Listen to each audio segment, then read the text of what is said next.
Hey everybody, welcome to my channel. My name's Gazy. I'm the host of the Outlet Podcast that you can find on facebook.com/Outlet Podcast. And you can also find my content on iTunes, Soundcloud, and Stitcher, all of my audio content that I do. And here on YouTube, I've been enjoying doing a whole bunch of different kinds of stuff. I've been talking about my faith with the Solely and Holy segments that I do my vlog posts, and I've also done some things with my my fascination with comic books. So I wanted to do something else. Recently, a couple months ago, I found myself falling in love with literature once again, and what I want to do is start a book club, if you will, and I want to let the invitation out to everybody, all of you who are watching. Me and two of my friends are involved in it, but I wanted to just extend the invitation and let you know that I'm gonna start a book club. So the first book I'm gonna come up with a name for it, and the name will probably be the thumbnail image for this. So I wish I can go to the future and let me see if I can hold on, let me see if I can get to the future real quick. Instant transmission, it doesn't work. No, it doesn't work. So I'm just excited because the book I'm going to be doing is not The Sandlot. You're killing me, Smalls. You're killing me, Smalls. No. The book that I'm going to be doing is an amazing piece of literature and almost prophetic. And I don't want to, when I say prophetic, don't get freaked out. It's just amazing when you read what this little girl wrote and its effects on human history. I mean, she even I can't, guys. The book that we're going to be reading, very simple book, Diary of a Young Girl. Let's see, there you go. Diary of a Young Girl by Anne Frank. Now, I'm not choosing these crazy 500, 600, 700 page books.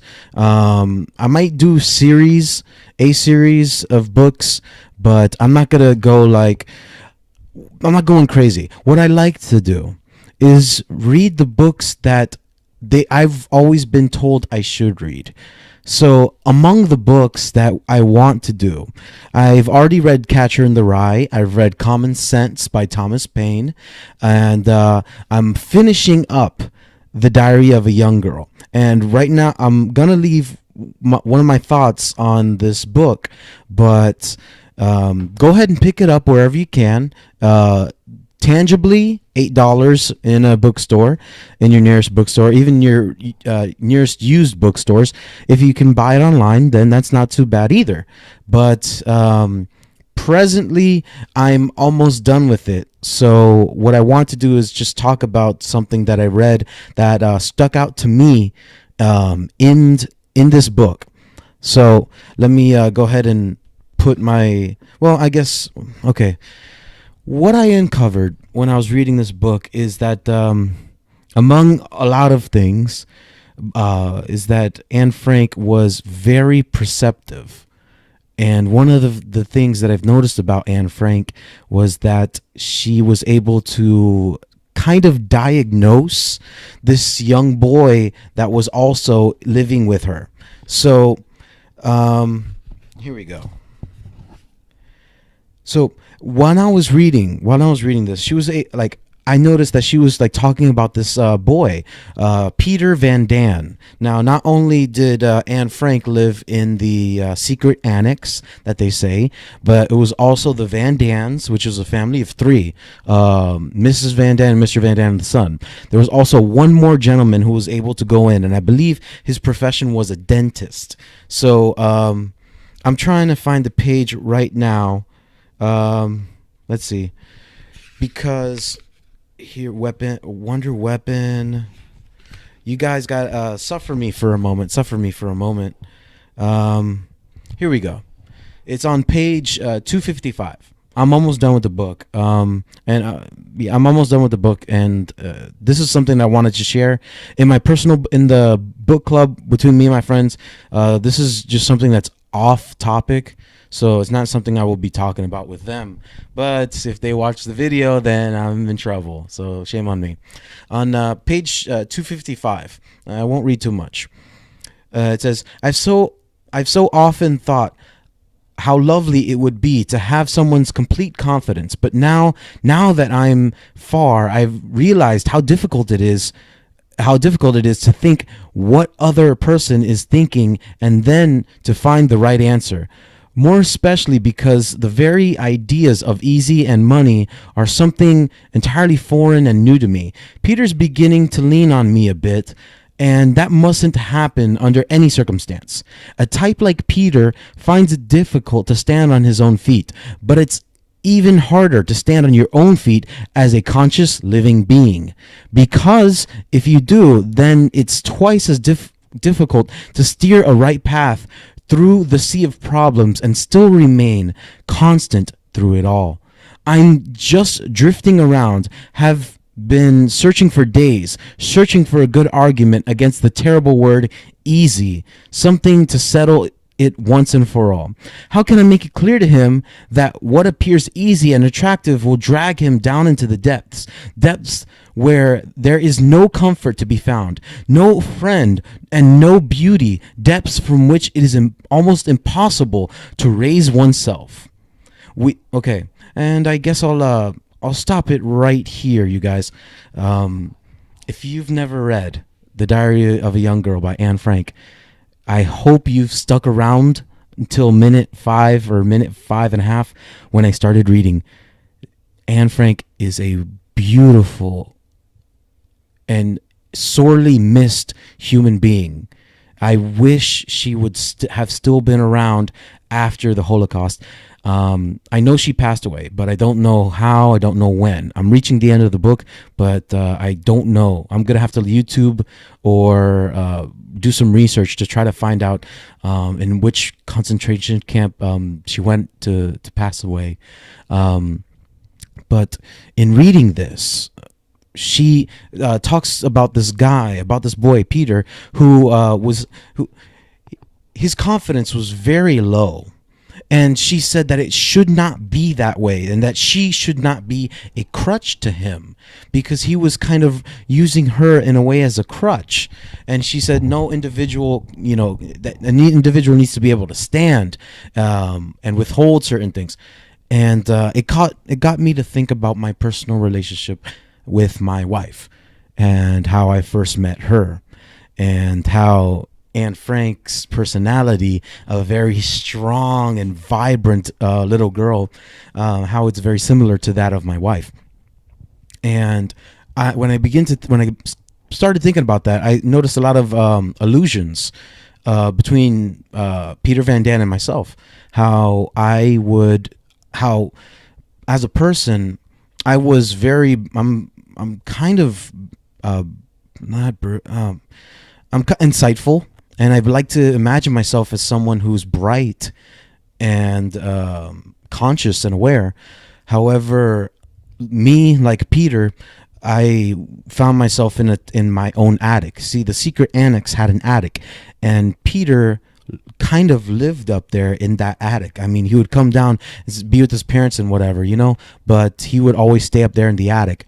And I've noticed that I was in a type of attic myself, and my wife came into my life and got me to open up, and it was very difficult to me, like Peter, to open up. Peter was a very simple young person, and I myself, despite the grandeur of having a podcast and vlogging, and my niece recently told me, she was like Gazy's a YouTuber, and I was like, no, not really. But despite all of this, and there's some other things in my life that I believe I can attribute myself to have success. I feel like I'm in an attic myself, and I'm kind of boxed in and enclosed, and my wife was able to open me up. However, just like Anne Frank, I saw that I cannot rely on her, my wife, as Peter Van Daan was relying on Anne. You know, a man has to grow up. A man has to stand on his own 2 feet and be able to identify himself with his persona, with his character. And if he doesn't have a character, then he should create one.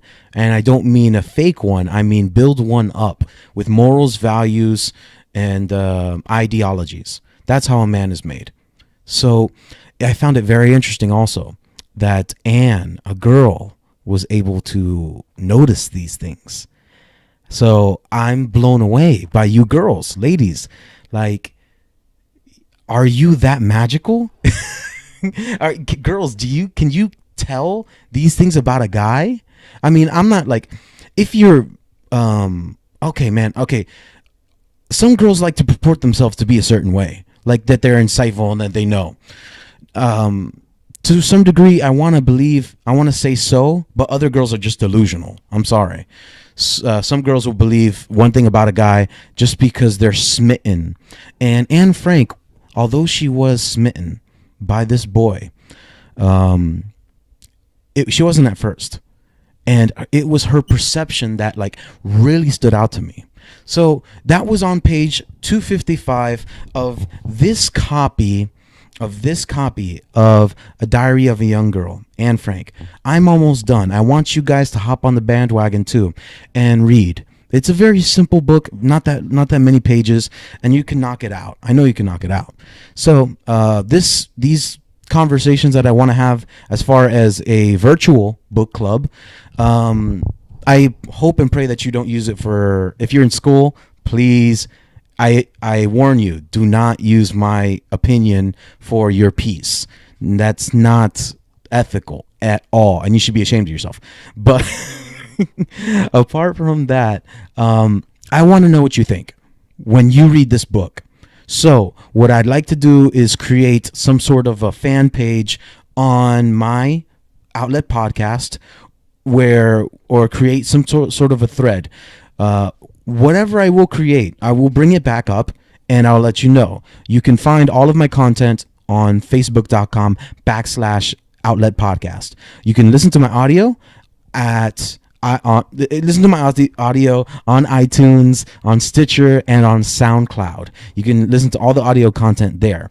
My vlogs and all my other content. Please like, subscribe, and comment. Even put your opinions of the stuff here on the YouTube page. Why not? So I'm going to leave a couple things in the description below. So I just wanted to ask, if you enjoyed this, please give it a like and share it, because literature is amazing. And one verse in the Bible that stood out to me is, in the beginning was the Word, and the Word was God, and the Word was with God. John 1:1. So with all that said, this has been the Outlet Podcast. Connect and recharge.